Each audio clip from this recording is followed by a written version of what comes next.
Yo les amis, donc on se retrouve pour la toute première vraie vidéo de ma chaîne Quelques Trucs. Donc c'est la chaîne secondaire de Pedro1609. Pedro1609 était une chaîne gaming, mais j'ai voulu faire une chaîne secondaire comme ça. J'avais des idées de vidéos à faire. Donc le premier thème, ce sera quelques trucs sur le cerveau. Donc peut-être des choses que vous ne savez pas, je l'espère en tout cas. C'est parti. Premier truc, le cerveau grandit jusqu'à l'âge de 25 ans. Et oui, il grandit jusqu'à l'âge de 25 ans. Donc ce n'est pas seulement jusqu'à la puberté ou jusqu'aux 18 ans. C'est bien jusqu'à l'âge de 25 ans. C'est à l'âge de 25 ans donc que le cerveau est au top de ses capacités. Ensuite, donc le deuxième truc, votre cerveau contient entre 85 à 100 milliards de neurones. C'est énorme. Autant d'étoiles dans notre galaxie à quelque chose près. C'est énorme. Et cela représente qu'un dixième des cellules du cerveau, les neurones. Donc imaginez tout ce qu'il peut y avoir dans le cerveau. Et chaque neurone a environ de 1000 à 10 000 contacts, ce qui s'appelle synapses, avec les autres neurones. Donc dans votre cerveau, il peut y avoir jusqu'à 1 million de milliards de connexions. Autre truc, je vais aborder les neurones miroirs. Donc ce qui peut causer les bâillements. Quand on regarde quelqu'un bâiller, on a envie de bâiller, c'est au moins 75% de la population est sensible au bâillement de quelqu'un d'autre. Donc c'est dû aux neurones miroirs. Donc par exemple, quand on regarde quelqu'un faire quelque chose, si on se concentre bien sur ce que fait cette personne, presque les mêmes zones du cerveau sont activées que si vous faisiez vraiment cette action. C'est très intéressant. Donc quand vous voyez quelqu'un bâiller, les mêmes zones du cerveau sont activées, donc vous avez envie de bâiller, c'est logique.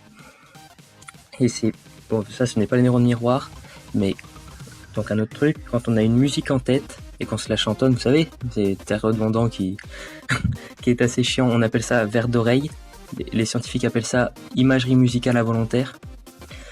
Quand on donc chantonne une chanson dans sa tête, presque les mêmes zones du cerveau sont activées que si vous écoutiez réellement cette chanson. Donc maintenant je vais aborder les souvenirs.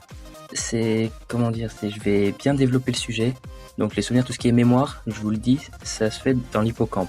Donc là vous devez voir une image de où se trouve l'hippocampe. Donc déjà, le premier truc, les souvenirs peuvent s'altérer avec le temps. Peut-être que vous ne savez pas, mais le cerveau peut modifier ou créer de faux souvenirs. Donc souvent, le souvenir dont nous souvenons le plus est parfois celui qui est le moins exact. Les souvenirs sont gardés dans une mémoire appelée épisodique en fait. Et à chaque fois que nous revenons vers ce souvenir, le cerveau le modifie pour en faire une nouvelle version assez fréquemment en fait. Donc plus le temps passe, plus ces altérations se multiplient. Mais aussi de base, le cerveau peut construire de faux souvenirs. Donc attention, prenez garde. Je vais vous expliquer comment se forme un souvenir de notre cerveau en fait, dans notre mémoire. Il y a 3 phases en fait. Il y a l'encodage, le stockage et la récupération. Donc l'encodage, comme le nom l'indique, c'est le moment où le cerveau encode entre guillemets les informations, il enregistre les informations. C'est le moment où il croise une connaissance ou une information pour la première fois. Donc c'est la première écoute, la première lecture, tout ça. Et pour cette phase, le cerveau a besoin d'une certaine concentration quand même. On ne va pas retenir une information en faisant autre chose en même temps. Ensuite, le stockage. Donc, comme fait un disque dur d'un ordinateur, le cerveau analyse chaque information pour la ranger dans des sortes de petits tiroirs, on va dire. Et elle va être gravée pour être stockée pour une période plus ou moins longue. Donc, ça dépend de l'importance de cette information jugée par votre cerveau. Et donc, cette phase de stockage nécessite obligatoirement un encodage de qualité. Donc, la phase précédente. Si vous n'étiez pas concentré lors de l'encodage, vous ne pouvez pas stocker de façon importante cette information. Donc une grande concentration pour l'apprentissage de cette information, pour la stocker, pour la graver. Et ensuite, donc, troisièmement, la récupération. En fait, c'est la phase qui vous permet de ressortir cette information. Donc, souvent, au moment voulu, par exemple, on vous pose une question, vous répondez ce que vous avez appris, par exemple, mais des fois, c'est de façon involontaire, ça vous vient comme ça. Et donc, lorsque vous recherchez une information involontairement, c'est peut-être optimisé par des... Ça peut être... Si vous recherchez une information volontairement, c'est souvent optimisé par des moyens mnémotechniques. Par exemple des repères, des dates, des liens que vous faites vous-même. ça va vous aider à ressentir plus facilement cette information. Par contre, les éléments qui peuvent nuire à votre récupération d'informations, donc qui peuvent nuire à vos souvenirs ou à votre mémoire, ça peut être la fatigue.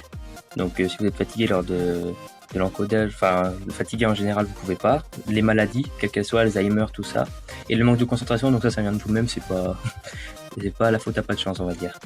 Et après, il peut y avoir l'alcool, la drogue, certains médicaments, le stress et certaines angoisses qui peuvent nuire à cette phase. Donc c'est tout pour les souvenirs. Après, dernier petit truc, là je vais faire intervenir, on va dire, l'instinct animal, l'instinct de survie. En cas de danger, en fait, le cerveau est paralysé. Le cerveau est comme paralysé. Donc, en cas de danger, en fait, toutes les parties du cerveau rentrent en compétition. Et puis, elles ont le même objectif, en fait, survivre. Il n'y a pas vraiment de zone plus importante que l'autre. En cas de vraiment danger extrême, toutes les zones du cerveau se mettent ensemble. Et du coup, cela peut faire ça peut produire un arrêt ou un mouvement de certains organes. Donc, en fin de compte, votre cerveau n'est plus trop apte à réagir puisque toutes les zones sont un peu affolées, donc c'est souvent des trucs réflexes. Généralement d'ailleurs, en cas d'extrême danger, souvent avec l'adrénaline tout ça, vous ne souvenez plus trop de ce que vous avez fait durant cette phase-là. C'est parce que le cerveau en fait avait toutes les zones qui se combattaient entre elles pour survivre entre guillemets, et du coup c'était que des réflexes. Donc c'est pour ça que généralement vous ne vous souvenez plus trop de ce que vous aviez fait en cas de danger et que des fois le cerveau est paralysé. Donc c'est tout pour cette première vidéo, quelques trucs sur le cerveau. Donc j'espère qu'elle vous aura plu, en tout cas le format vous aura plu, avec un petit gameplay en fond et quelques images qui viennent de temps en temps, j'espère que ça vous plaît en fait. N'hésitez pas à lâcher un petit j'aime ou un commentaire, même un pouce rouge en fait si ça vous a plu, si ça vous a pas plu, et m'expliquer pourquoi vous avez mis ce pouce rouge bien évidemment. Ça me ferait plaisir qu'il y ait une interaction comme ça. Donc partagez si vous voulez, ça me fait plaisir, ça va me faire connaître, ce serait sympa de vous, venant de vous. Et donc merci et bye bye.